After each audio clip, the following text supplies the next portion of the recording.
एक औरत एक बहुत ही खूबसूरत सी पहाड़ी पर है जहाँ से वो एक बहुत खूबसूरत नजारा देख रही है। रुकिए, जरा शुरू से शुरू करते हैं। ये ज़ैनब है जो हर सुबह अपने पति के खराटों की आवाज से उठ जाती है। अपने आप को फिट और स्लिम दिखाने के लिए वो एक बॉडी फिट सूट से अपने मोटापे को छुपाती भी है। वो ज़ैनब से कहता है कि उसे काम के लिए देरी हो रही है। ज़ैनब ताज्जुब से पूछती है, काम? असल में आज ज़ैनब की माँ का फ्यूनरल है और पूरे परिवार को उसके साथ वहाँ जाना है। ज़ैनब का पति इलियास उसे समझाता है कि उसे काम पर अपनी असिस्टेंट को ट्रेन करना है और वो जल्द ही इसे निपटाकर फ्यूनरल पर आ जाएगा। तभी पीछे से एक चिड़चिड़े बुड्ढे की आवाज आती है। ये ज़ैनब के पिता है। ये सब देखते ही समझ आता है कि ज़ैनब के घर में बहुत उथल पुथल है जिसे वो अकेले संभाल रही है। तभी ज़ैनब को कुछ याद आता है और वो जल्दी इलियास के पीछे पीछे भागती है। इलियास को फोन पर हंसता हुआ देख ज़ैनब थोड़ी सी चौंक जाती है क्योंकि इलियास उसके साथ घर पर कभी इतना खुश नहीं रहता। ज़ैनब इलियास से अपने माँ के लिए लिखे हुए आखिरी शब्द कहने को कहती है। इलियास उसे वादा करता है कि वो ऐसा जरूर करेगा और जितना जल्दी हो सके वो काम से फ्यूनरल पर आ जाएगा। ज़ैनब जब अपने घर वापस लौटती है तो सीढ़ियों पर मिस्टर एडमोल्ड उन्हें रोक लेते हैं। वो उससे अकेले में कुछ बात करना चाहते हैं। ज़ैनब दरवाजा बंद कर लेती है ताकि वो ध्यान से मिस्टर एडमोल्ड की बात सुन सके। वो ज़ैनब को कुछ पेपर देते हैं और कहते हैं कि ये उसकी माँ की आखिरी ख्वाहिश थी कि उसके मर जाने पर वो ज़ैनब को ये सारे पेपर्स और ये बुक दे दे। ज़ैनब उन पेपर्स को ध्यान से देखती है जो क्रोएशियन में लिखे हुए हैं और ज़ैनब क्रोएशियन नहीं जानती, पर बाकी पेपर देखने पर उसे ये समझ में आता है कि ये एक प्रॉपर्टी के पेपर है जो उसकी माँ ने बिना किसी को बताए ली थी। जब ये बात ज़ैनब अपने पिता को बताती है तो वो बहुत भड़क जाते हैं। ज़ैनब अपने पिता को समझाने की कोशिश करती है कि ये जमीन माँ ने अपने गांव में ली थी और अपनी बचत के पैसों से, पर ज़ैनब के पिता कुछ नहीं समझना चाहते। उन्हें तो ये लगता है कि वो अपनी पत्नी को ठीक से जानते ही नहीं थे और ये जमीन उसने इसलिए ली थी ताकि वो मिस्टर एडमोल्ड के साथ भाग सके। ज़ैनब जब फिया को देखती है तो उसे फ्यूनरल के लिए तैयार होने के लिए कहती है। फिया को देखने से ये लगता है जैसे वो ज़ैनब की हर बात से चिढ़ती हो। कुछ देर बाद जब सब फ्यूनरल पर होते हैं तो ज़ैनब के पिता एक एक को पकड़कर ये कहते हैं कि उनकी पत्नी ने उनसे छुपाकर प्रॉपर्टी खरीदी थी। ज़ैनब ये सब देखकर शर्मिंदा होती है और अपने पिता को रोकती है। तभी पादरी ज़ैनब को अपनी स्पीच बोलने के लिए कहते हैं। ज़ैनब ये सोचकर रो पड़ती है कि स्पीच तो उसके पति इलियास देने वाले थे जो कि फ्यूनरल पर अब तक नहीं आए हैं। वो दौड़कर इलियास के रेस्टोरेंट पहुंचती है और देखती है कि इलियास अपनी असिस्टेंट के साथ मस्ती कर रहे हैं। ये देखकर ज़ैनब गुस्से में वहां से चली जाती है। इलियास उसके पीछे पीछे आते हैं और उसे समझाने की कोशिश करते हैं। तभी वहां नौरा आ जाती है और ज़ैनब को समझाने की कोशिश करती है। इलियास ये सब देखकर ज़ैनब से और ज्यादा नाराज हो जाते हैं। ज़ैनब ये सोचकर दंग रह जाती है कि उसका पति उसे मनाने की बजाय उससे नाराज हो रहा है क्योंकि नौरा को उसे समझाने आना पड़ा। ज़ैनब वहां से कहीं दूर चली जाना चाहती है। वो अपनी माँ के सीक्रेट घर जाना चाहती है। ये एक आसान सफर नहीं है, पर ज़ैनब ने भी ठान ली है कि वो समंदर पार करके अपने लिए नई खुशियां ढूंढेगी। आखिर वो अपने घर पहुंच ही जाती है जहां कोई लाइट नहीं काम कर रही। अगली सुबह फिर से खराटों की आवाज सुनाई देती है, मानो ये सब बस एक सपना हो और ज़ैनब फिर अपने पति इलियास के खराटों से उठ रही हो। पर ये क्या? ये इलियास नहीं है, ये तो कोई और मर्द है। ज़ैनब उसे देखकर चीख पड़ती है और वहां से भाग जाती है। घर के बाहर आते ही वो एक खूबसूरत नजारा देखकर थम जाती है। तभी वो आदमी अपने कपड़े पहनकर बाहर निकलता है और उसे बताता है कि कुछ साल पहले उसके परिवार में आर्थिक तंगी थी जिसकी वजह से उसने ये घर को बेच दिया था। पर जिस औरत ने उससे ये घर खरीदा था उसने उसे मुफ्त में यहाँ रहने की इजाजत दी थी जब तक कोई यहाँ आ ना जाए। ज़ैनब उसे बताती है कि उसे ये घर खाली करना होगा क्योंकि अब वो इस मकान को एयरबीएनबी पर रेंट करना चाहती है। ये सुनकर जोसेफ भड़क जाता है और कहता है कि टूरिस्ट इस जगह को बिगाड़ कर रख देंगे। ज़ैनब जोसेफ से चिढ़ जाती है और वहाँ से निकलने को कहती है। जोसेफ दिल का एक अच्छा इंसान है। वो ज़ैनब को कुछ बकरी का दूध देता है और साथ ही ये कहता है कि ज़ैनब की माँ को उसने सिर्फ घर बेचा था, गार्डन नहीं, तो वो गार्डन में ही रहेगा टेंट लगाकर। ज़ैनब कुछ देर बाद अपने लिए एक साइकिल खरीदती है और बाजार चली जाती है जहाँ वो दुकान पर एक बार फिर जोसेफ से टकरा जाती है। ज़ैनब के इस नए स्टाइल को देखकर जोसेफ एक बार फिर उसका मजाक उड़ाता है। ज़ैनब वहाँ से चली जाती है और एक कॉफी शॉप पर अपने एस्टेट एजेंट का इंतजार करती है। तभी वहाँ एक बार फिर जोसेफ आ जाता है। उसे देखकर ज़ैनब उसका पीछा छोड़ने को कहती है।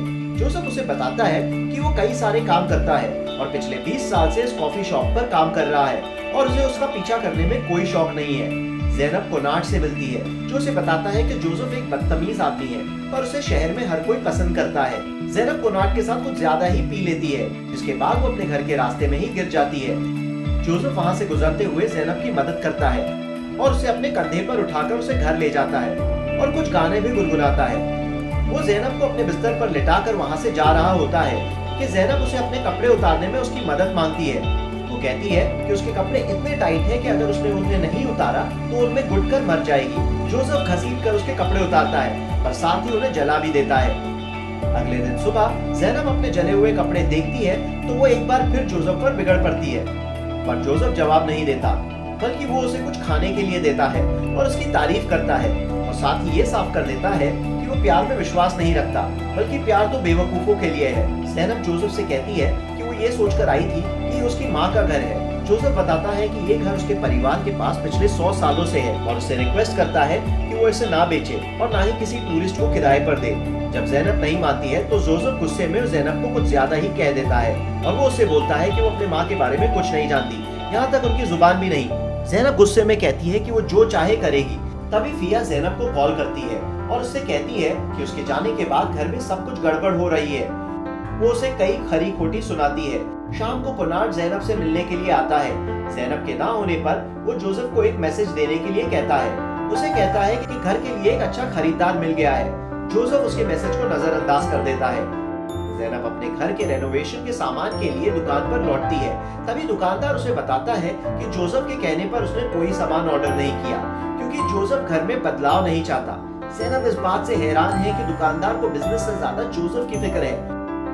वो गुस्से में जोसेफ की टेंट पर जाती है और जोसेफ को वहां ना देखकर उसकी अंडरवेयर जला देती है। अपने घर वापस आकर वो अपनी माँ की तस्वीर देखती है और उसे याद कर रोती है। तभी वो जोसेफ और उसके अंकल को आते हुए देखती है और अपने आप को छुपा लेती है, पर फाइनली उनके आवाज देने पर वो बाहर आ जाती है। जोसेफ के अंकल ज़ैनब की तारीफ करते हैं और उसे बहुत ही खूबसूरत कहते हैं, पर जोसेफ ज़ैनब के लिए उसे गलत ट्रांसलेट करता है और कहता है कि उसे इतनी खूबसूरत जगह को खराब रेनोवेशन नहीं करना चाहिए। ज़ैनब समझाती है कि उसके पैसों की जरूरत है और वो इस जगह को रेंट पर देना चाहती है ताकि वो एक अच्छी जिंदगी बिता सके। अंकल ज़ैनब को गले लगा देते हैं और शाम में ज़ैनब एक आवाज की ओर खींची चली आती है। थोड़ी देर बाद ज़ैनब सबके पास कुछ खाने का सामान लेकर आती है और जोसेफ से कहती है कि प्लीज इन लोगों से कहो कि मैंने इतनी अच्छी आवाज कभी नहीं सुनी। लोग ये बात सुनकर बहुत खुश हो जाते हैं और ज़ैनब के लिए गाना गाते हैं। तभी जोसेफ ज़ैनब से अपने बचपन की यादें साझा करता है। वो उसे बताता है कि जब वो छोटा था तो उसने एक फ्रेंच पिक्चर देखी थी जहाँ एक बच्चा एक लाल गुब्बारे के साथ खेलता था। उसे बिल्कुल वैसा ही एक लाल गुब्बारा चाहिए था और अगले दिन उसके भाई ने बिल्कुल वैसा ही एक लाल गुब्बारा उसे लाकर गिफ्ट किया। पहली बार उसने प्यार को महसूस किया, पर इस बार ज़ैनब जोसेफ की टांग खींचती है और कहती है उन बातों का क्या जहां वो कहता है कि प्यार बेवकूफों के लिए है। दोनों को हंसता हुआ देख अंकल बड़े खुश हो जाते हैं और दोनों को एक दूसरे के करीब आने को कहते हैं। अगले दिन जोसेफ ज़ैनब को अपने साथ बोट पर ले जाता है और उसके लिए बढ़िया फिश बनाता है और पूछता है कि वो यहाँ ऐसी जगह पर अकेले क्या कर रही है।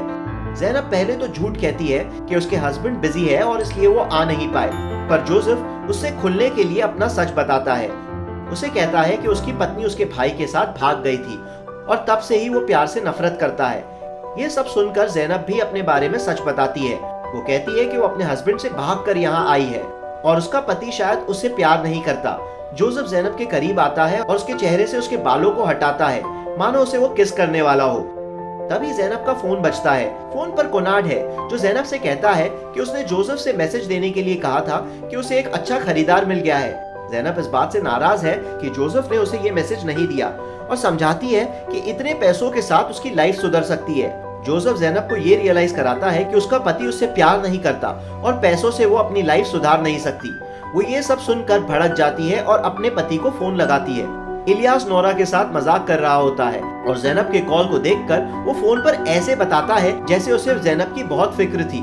वो ज़ैनब को कहता है कि वो उसका फोन ट्रैक कर रहा था। ज़ैनब उसे कहती है कि अब उसे इतना काम करने की जरूरत नहीं पड़ेगी और वो घर बेचकर अच्छी जिंदगी बिता सकता है। इलियास ज़ैनब से कहता है कि उसे ये घर को बेचना नहीं चाहिए और शायद वहीं रहना चाहिए क्योंकि वो नोरा से प्यार करता है। गुस्से में ज़ैनब फोन काट देती है और जोसेफ से कहती है कि उसकी लोकेशन सर्विस ऑफ कर दे ताकि किसी को ये पता ना चले कि वो कहाँ है। जोसेफ के कुछ समझ नहीं आता और वो ज़ैनब को रोता देख घबराहट में फोन पानी में फेंक देता है। ज़ैनब पानी में कूदकर घर लौट जाती है। वो इतना टूट जाती है कि वो अपनी शादी की रिंग को भी फेंक देती है। कुछ दिनों तक ज़ैनब अपने आप को एक कमरे में बंद कर लेती है और किसी से नहीं मिलती, पर जोसेफ रोज उसकी खबर लेने के लिए उसके घर के बाहर खाना रख देता है। एक दिन जब घर पर कोनार्ड आता है तो ज़ैनब झटके से दरवाजा खोलकर बाहर चली जाती है। कोनार्ड उसे बताता है कि वो कई दिनों से ज़ैनब से बात करना चाहता था, क्योंकि एक बायर है जो जल्दी ही घर को खरीदना चाहता है। ये सब सुनकर जोसेफ कोनार्ड से भिड़ पड़ता है। ज़ैनब दोनों को नजरअंदाज कर एक हथौड़ी से घर की दीवार गिरा देती है और कहती है कि उसे अपनी जिंदगी में रोशनी चाहिए और वो उसे लेकर रहेगी। पहली बार वो अपने करे काम से कुछ ज्यादा ही खुश हो जाती है, इतनी कि वो बार में अकेले ही शराब पीने बैठ जाती है। तभी वहाँ कोनार्ड आ जाता है और ज़ैनब पर लाइन मारना शुरू कर देता है और कहता है कि ज़ैनब के इस स्टाइल से वो बहुत इम्प्रेस है और ऐसा करते हुए ज़ैनब उसे और भी हॉट लगती है और ज़ैनब के करीब आता है। तभी वहाँ जोसेफ आ जाता है और कोनार्ड से कहता है कि जिस पर तुम लाइन मार रहे हो वो तुम्हारी दादी की उम्र की है। ज़ैनब ये सुनकर शर्मसार हो जाती है और वहाँ से चली जाती है। जोसेफ ज़ैनब को रोकता है और कहता है कि उसे ज़ैनब से और नहीं लड़ना और उसने उसके लिए उसकी माँ की बुक को ट्रांसलेट किया है और साथ ही ये भी कहता है कि पहले उसका दिल बंद था और ज़ैनब से मिलने के बाद वो खुल चुका है और वो अपने हिस्से की ज़मीन भी ज़ैनब को देना चाहता है ताकि उसे घर का अच्छा दाम मिल सके। और आगे वो ज़ैनब को उसकी माँ का पुराना घर भी बताता है। ज़ैनब उस रात अपनी माँ की बुक को पढ़ती है जिसमें उसने अपनी जिंदगी के सबसे बेहतरीन पल लिखे हैं। वो उन सारी जगहों पर जाती है जो उसकी माँ ने बुक में जिक्र किया है। वो पहली बार अपने आप को अपनी माँ के इतना करीब महसूस करती है। घर लौटने पर वो जोसेफ के साथ बैठ जाती है। तभी एक गाड़ी को आता देख जोसेफ अपने आप को छुपा लेता है।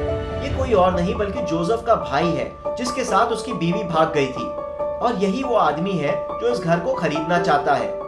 ये जानने पर ज़ैनब जोसेफ से कहती है कि वो अब घर नहीं बेचना चाहती। यहाँ आने से पहले उसका दिल बंद था और जोसेफ से मिलने के बाद और इन सारी जगहों को देखने के बाद उसका दिल खुल चुका है। ये सुनते ही जोसेफ ज़ैनब को पागलों की तरह किस करने लगता है। ज़ैनब इस बात से परेशान है कि उसने कभी इलियास के अलावा किसी और के साथ सेक्स नहीं किया और क्या वो जोसेफ को इम्प्रेस कर पाएगी। जोसेफ ये कहता है कि उसे फिक्र नहीं करनी चाहिए क्योंकि उसने 20 साल से कभी किसी लड़की को नहीं छुआ है। अगले दिन ज़ैनब जोसेफ के साथ बिना कपड़ों के नाश्ता कर रही होती है। तभी ज़ैनब की बेटी फिया आ जाती है। अपनी माँ को ऐसा देखकर फिया शर्मिंदा हो जाती है और उसे कई खरी खोटी सुनाती है। ज़ैनब को फिया समझाती है कि उसे अपनी माँ के लिए खुश होना चाहिए क्योंकि पहली बार उसकी माँ ने अपने लिए कुछ किया है। फिया ज़ैनब को माफ कर देती है और ये सब बातें अपने पिता इलियास को बताती है। तभी कोनार्ड फिया को देखता है और उसे अपनी ओर बुलाता है। अगले दिन फिया ज़ैनब को अपनी नानी की बिल्कुल वैसी ही ड्रेस बताती है जैसी उसने फोटो में पहनी थी। ज़ैनब और फिया एक दूसरे से काफी बातें करते हैं और एक दूसरे को अपने कई सारे सीक्रेट्स बताते हैं। फिया ज़ैनब को बताती है कि उसे एक लड़की में इंटरेस्ट है और वो एक लेस्बियन है। ज़ैनब इस बात से बिल्कुल नाराज नहीं होती। तभी बाहर से कुछ आवाजें सुनाई देती है। इलियास जोसेफ से लड़ रहा है। फिया ज़ैनब को बताती है कि उसने अपने पिता को जोसेफ के बारे में बताया है, शायद इसलिए वो यहाँ आए। तभी जोसेफ का भाई और कोनार्ड भी वहाँ आ जाते हैं और कोई अपना बड़ा मुंह बंद नहीं कर पाता और लड़ाई और भी ज्यादा बढ़ जाती है। ज़ैनब बाहर आकर सबको रोकती है और इलियास को कोनार्ड को पीटने से मना करती है। वो कहती है कि कोनार्ड ने फिया के साथ कुछ नहीं किया होगा क्योंकि फिया एक लेस्बियन है, पर फिया कहती है कि उसे लड़के और लड़कियों दोनों में इंटरेस्ट है। ये सुनकर इलियास कोनार्ड पर एक बार फिर झपट पड़ता है। ज़ैनब सबसे कहती है कि ये झगड़ा अब रोको और आगे की बात करनी है तो शाम को डिनर पर मिलते हैं। ज़ैनब डिनर का सामान ले जाने के लिए बोट ले जाती है। ज़ैनब को बोट चलाता देख हर कोई इस बात से खुश होता है कि ज़ैनब ने अपने आप को कितना बदल लिया है। रात को डिनर पर ज़ैनब अपनी माँ की आखिरी स्पीच पढ़ती है। तभी फिया अपनी नानी की ड्रेस पहनकर ज़ैनब के साथ डांस करती है। इलियास और बाकी लोग भी उनके साथ डांस करते हैं, सिवाय जोसेफ के जो अपने आप को इस परिवार में बिल्कुल बाहर वाले की तरह महसूस कर रहा है। ज़ैनब जाते हुए फिया से कहती है कि उसे अपनी गर्लफ्रेंड को अपने दिल की बात बतानी चाहिए। इलियास ज़ैनब को ऐसे देखता है जैसे कि वो आखिरी बार उससे मिल रहा हो। सभी वहाँ से चले जाते हैं और ज़ैनब घर पर लौटकर एक लाल गुब्बारा अपने रूम में देखती है। उसे देखते ही एक खालीपन महसूस होता है कि वो अचानक जोसेफ के पीछे दौड़ते हुए आती है और दोनों एक दूसरे को किस करते हैं। ज़ैनब और जोसेफ हमेशा के लिए एक हो जाते हैं और यही थी कहानी अब तक।